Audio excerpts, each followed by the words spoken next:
Ang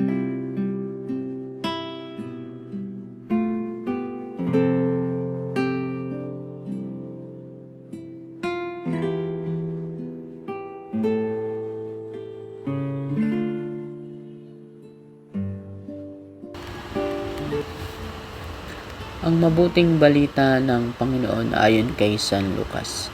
Isang araw ng pamamahinga, naparaan sina Jesus sa traiguhan. Ang kanyang mga alagad ay nangitil ng uhaw at kanilang kinain ng mga bultil. Matapos ligisin sa kanilang mga kamay, bakit nyo ginawa sa araw ng pamamahinga ang ipinagbabawal ng kautusan? Tanong ng ilang Pariseo.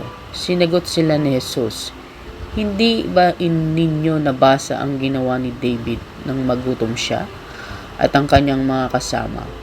Pumasok siya sa bahay ng Panginoon, kumuha ng tinapay na handog sa Diyos at kumain nito. Binigyan pa niya ng kanyang mga kasama, bagamat ayon sa kautusan ang mga saserdote lamang ang may karapatang kumain niyo. At sinabi pa niya sa kanila, ang araw ng pamamahinga ay nasa ilalim ng kapangyarihan ng anak ng tao.